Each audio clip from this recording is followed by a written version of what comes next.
Shalom saudara-saudaraku yang dikasihi oleh Tuhan kita Yesus Kristus. Beberapa minggu lagi kita akan masuki mengenang kematian Kristus yang kita sebut dengan Jumat Agung dan juga Paskah, yaitu hari kebangkitan Tuhan kita Yesus Kristus. Matius pasal 26 mengisahkan bagaimana Yesus menyampaikan akan apa yang akan terjadi kepada dirinya, namun juga apa yang akan terjadi kepada murid-muridnya pada malam Paskah yang Yesus sampaikan dalam konteks Matius pasal 26. Bagian pertama Yesus katakan anak manusia akan diserahkan untuk disalibkan. Dalam hal ini kita pahami bahwa Yesus menyampaikan bahwa waktunya sudah dekat, Yesus akan diserahkan. Waktunya sudah dekat, Yesus akan disalibkan. Saudara bisa bayangkan bagaimana situasi emosi para murid-murid pada waktu itu. Sang guru mereka yang mereka ikuti selama ini, yang mereka layani, yang mereka agungkan. Namun malam itu tanpa mereka duga, Yesus berkata, waktunya sudah dekat bahwa anak manusia itu akan diserahkan. Saudara dikasihi Kristus, bukan hanya itu saja. Bahkan di dalam ayat 21, Yesus berkata bahwa salah seorang di antara kamu akan menyerahkan aku. Artinya salah seorang di antara murid itu akan menyerahkan Yesus.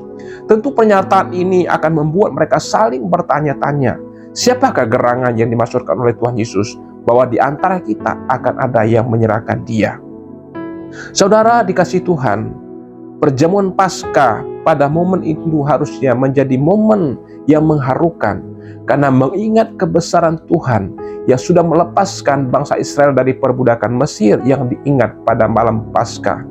Namun malam Paskah ketika momen ini dilakukan, malam itu penuh dengan nuansa kesedihan ketika Yesus menyampaikan bahwa waktunya sudah dekat.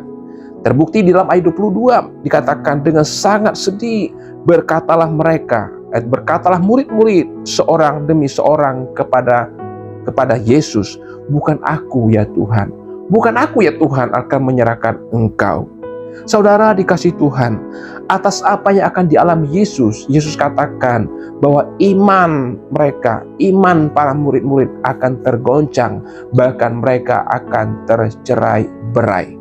Atas pernyataan itu, seorang Petrus yang adalah murid Tuhan Yesus dengan lantang berkata, sekalipun mereka tercerai, sekalipun mereka tergoncang imannya, aku tidak akan pernah tergoncang.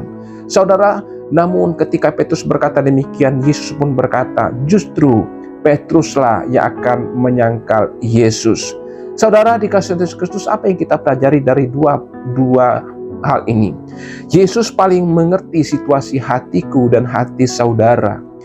Yudas belum bertindak apa-apa, namun Yesus sudah tahu bahwa dia akan berkhianat terhadap Yesus. Dia akan menyerahkan Yesus. Demikian juga Petrus belum melakukan apa-apa, bahkan dengan lantang Petrus berkata bahwa dia tidak akan goncang imannya. Namun Yesus tahu dia akan menyangkal Yesus. Saudara dikasihi Yesus Kristus, apapun terjadi dalam hidupku dan hidup saudara, Yesus sudah mengerti. Yesus paling mengerti dan paling tahu, bahkan sebelum kita mengerti. Maka dengan itu saudara, mari kita sandarkan hidup kita kepada Tuhan Yesus Kristus, yang adalah Tuhan dan Juru Selamat kita, yang mati dan bangkit bagi kita, yang akan kita ingat di dalam momen Jumat Agung dan Paskah, bahwa Kristus dia yang paling mengerti hidupku dan hidup saudara. Tuhan Yesus memberkati kita semua. Amin.